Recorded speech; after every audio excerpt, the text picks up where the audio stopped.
One of the things I hear more times than not on any of my lives, whether I'm on TikTok or Instagram, is Lonnie, how did you get to be so confident?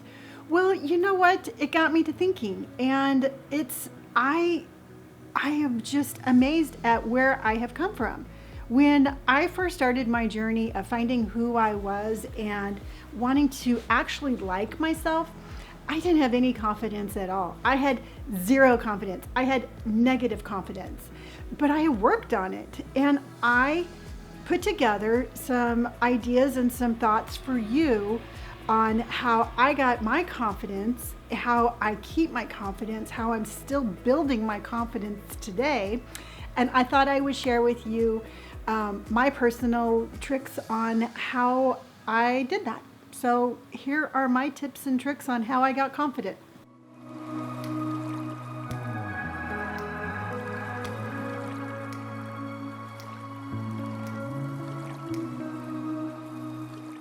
Like I said before, you know what? When I finally got sober, I was an alcoholic the majority of my life. I had zero confidence. I had negative confidence. I didn't like myself. I had nothing. And I wasn't a confident child. I wasn't a confident teenager. I was not a confident young adult. I wasn't a confident 40-year-old. But you know what?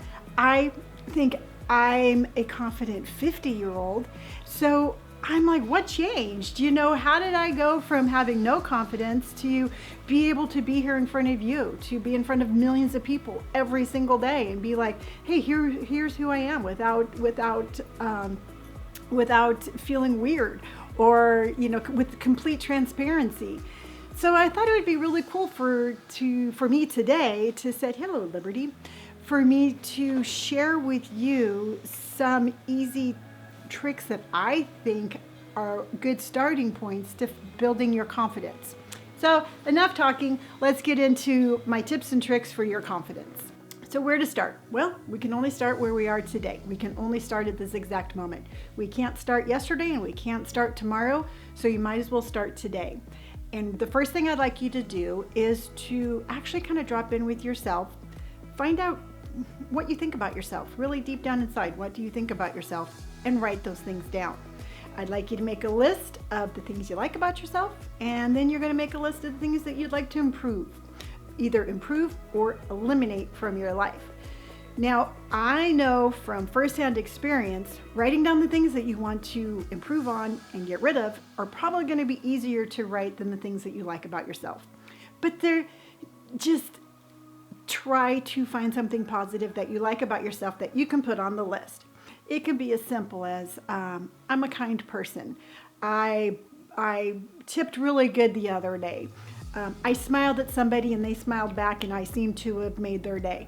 It doesn't have to be big. It doesn't have to be major. It just has to be something. Now, if you're still sitting there and you're like, Lonnie, I got nothing. I can't come up with one positive thing to say about myself, then I'm going to give you something to write down. What you need to write down is, I am proud of myself for starting my journey of self-confidence. There you go. I gave you something to put on your list. Write it down, because we're going to get back to that. Now, on your list of things that you would like to either improve or alleviate, I am not a fan of saying change. Change is a little bit too dramatic. I think that we are always fundamentally going to be the people we are. We can just improve upon who we are. I'm never going to be a rock star. I'm never going to be a supermodel. I'm always going to be me, but I can work on my version of me that I like. So write down the things that you would like to improve first.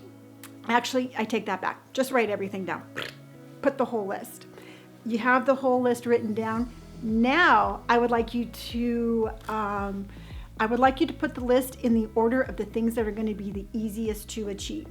For example, if you put on your list, I would like to start walking around the block every night after work. Number 1, that's an easy goal to achieve. That one's first. Number 2, I would like to start eating healthier. Number 3, I would like to start incorporating healthier foods. Number 4, I would like to start exercising. Number 5, I would like to start incorporating animal print into my wardrobe. all the way down to whatever your final goal is, whatever your final achievement is. Then you're going to start with number one. You are going to start doing that thing that you put first, the easiest and first thing that you put on that list. And you need to start doing that because you need to start having that positive reinforcement that you're actually doing the things that you said that you were going to be doing. So number one, I want to take a walk after work every night after work. Just make sure you do it. Easy peasy. I want to stop eating fast food. Stop eating fast food. Because what's going to happen is you're going to see all these things that you want to improve upon yourself. You do the easy things first, and all of a sudden you have these things in this column of things you want to improve that you can put over into this column of things you like about yourself. I said I wanted to walk around the block every night after work, and I did it. Bam, there's number two in your list of things you like about yourself. I am walking after work every night, and I'm proud of myself. I want to stop eating fast food. And you do. Bam, there's number three. I am proud of myself for not eating fast food. I haven't been to Del Taco in 10 days. Do you see where I'm going? This list of things you want to improve upon yourself, all of a sudden when these easy ones are getting done, you're starting to feel like, hey, you know what? I can accomplish this. I put my mind to it. It works. I feel good about myself. You are on your road to self-confidence. Now what I want you to do is I want you to go back to your list. I want you to go back to your list of the things that you wrote down that you like about yourself. Whether you have one thing on there or 100. I want you to pick something off that list, and I want you to absolutely out loud tell yourself that every single day. All right? On that list, I'm a kind person. Well, every morning when you're brushing your teeth, tell yourself, I'm a kind person. Say it out loud. I'm a kind person. Brush, brush, brush. I'm a kind person. Brush, brush, brush. Say it out loud to yourself every single day. You have to give yourself that positive reinforcement no matter how small every single day. It will make a difference. You need to have that positive energy coming from you to you every single day. It is weird, but it gets easier. Trust me on that. Hello, Liberty. So you tell yourself something positive every single day. Now that's at the bare minimum. You can tell yourself something positive all day long. You're at work and you just you just smiled at somebody and they're like, wow, thank you for smiling. You just made my day. I'm proud of myself for smiling. I just made somebody's day. You have to start picking out positive things in a world full of negativity and reinforcing yourselves with that. You'll just get torn down if you don't. So take those little accomplishments, take those little goals that you've made, take those things you like about yourself, and tell yourself that every single day. For me, it was, I liked nothing about myself. First thing, I'm proud of myself for starting my sober journey. Told myself that every single day. I'm really proud of myself for starting my sober journey. Then it got to the point where, you know what? I'm really proud of myself for not drinking for a week. I'm really proud of myself because I went for a walk every night this week.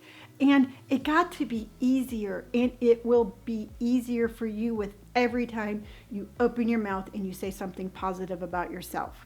Now, the next thing I want you to do is you're verbally telling yourself something positive. Now, I want you to flip over to your subconscious.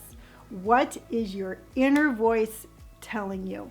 This was the biggest surprise for me, and probably one of the biggest things that once I got under control was the most monumental in my journey.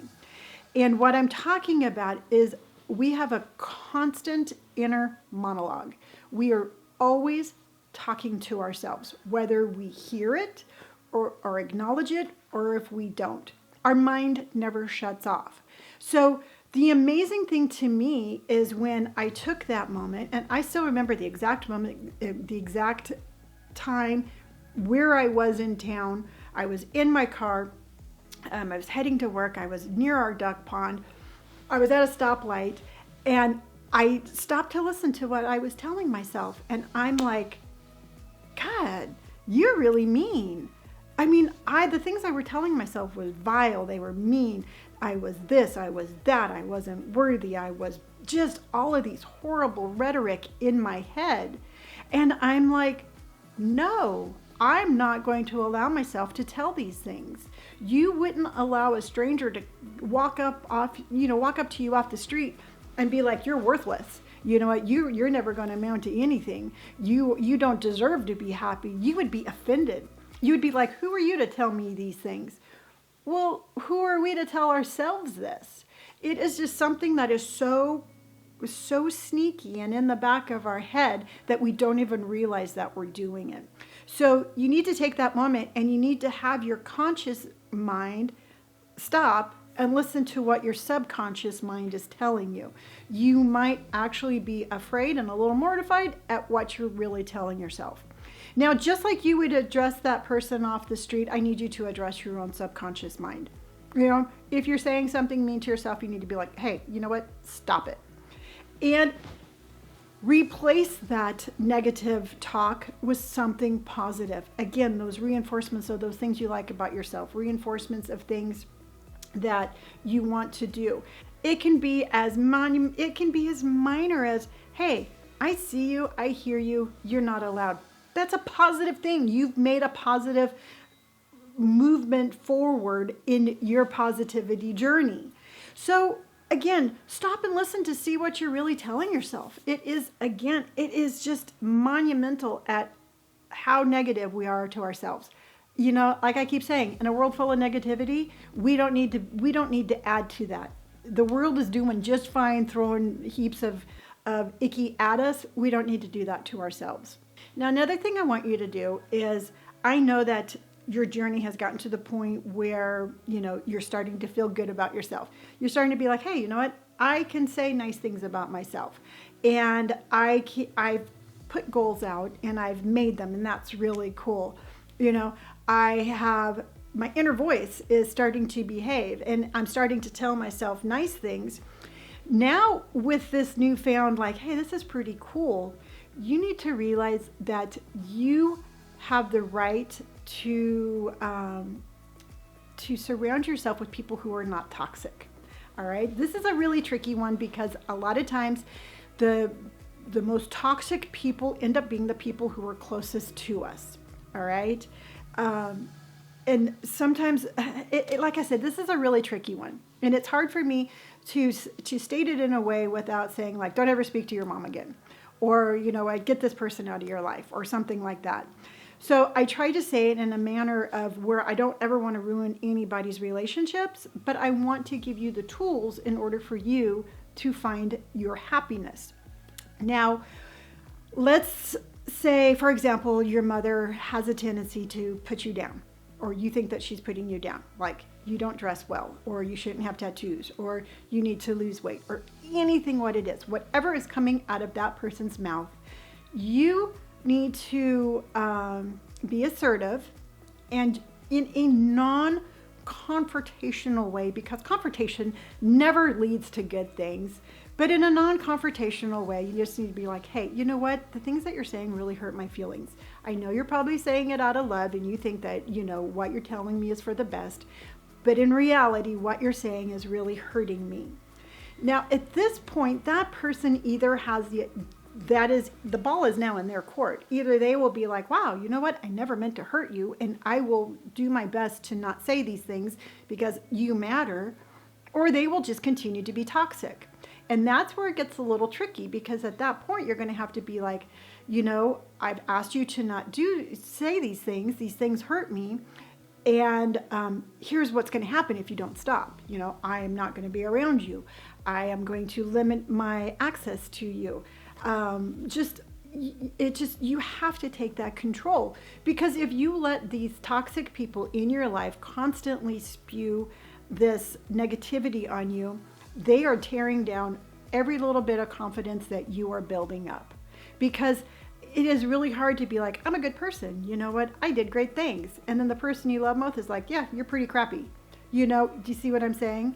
So start to build those healthy boundaries with anybody who is toxic in your life that is close and you can't just immediately get rid of. Now, if you have somebody you can, let's just say you have a friend who's constantly putting you down and telling you not worthy and blah, blah, blah. You know what? Just be like, if you don't stop, I just can't be friends with you anymore. And you're going to have to make some hard decisions, but your positivity, your self-confidence, you as an individual deserve to be surrounded by people who are going to be supportive and uplifting to you.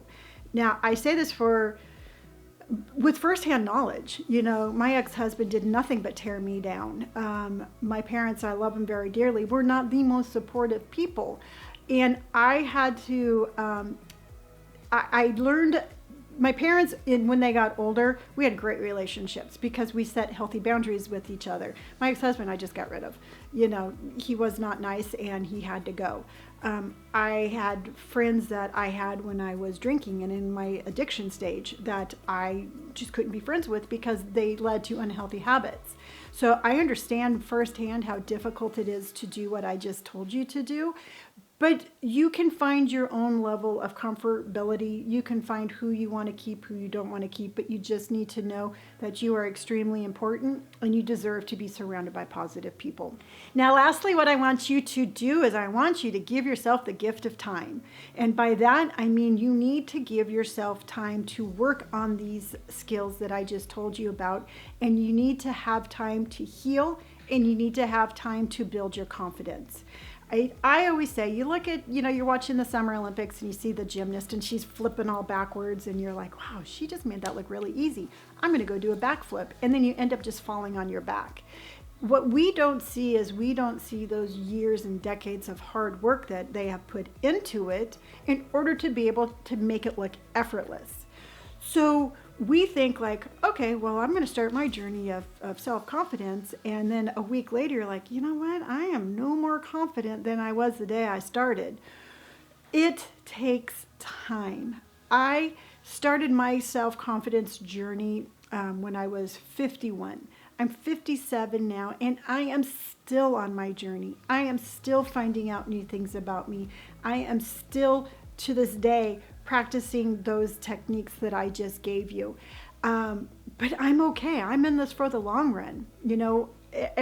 Doing this video is helping me with my confidence because I'm sharing it with you.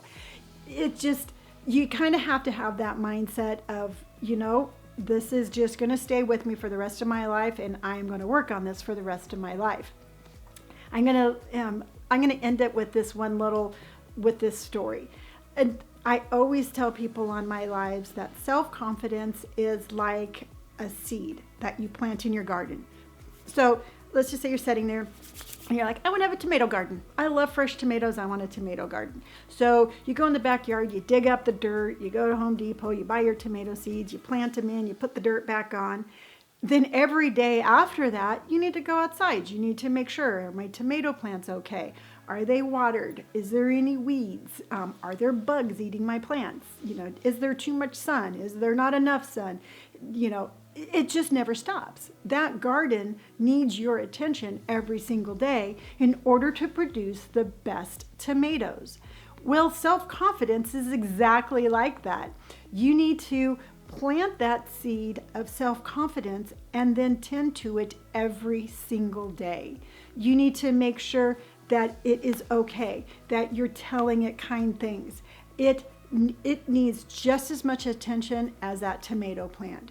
So give yourself that attention and give yourself that time. I 100% hope that I inspired or helped anybody out there who is looking for self-confidence, looking for their own journey. I hope that I inspired you to plant that seed. And not only plant it, but to work on it daily. If you enjoyed today's episode, please hit the like button. I would love to hear any comments that you have about this subject. Do you have tips and tricks that you've used? Is there something you would like to share? I'm a firm believer when we share our stories, we help others. There might be somebody who likes what I said, but they're not really connecting with it. But if you share your story or your tip or your trick, maybe they'll connect with that. If you'd like to hear anything more on this subject, I am going to be talking about these things more and more. So if there's something you would like to hear about, by all means, please leave that comment. And lastly, if you'd like to follow any of my social media accounts, those are all listed below. So until next time, remember, plant that seed, water it, weed it, keep the bugs away, but just let your confidence grow. And I will see you tomorrow. Bye.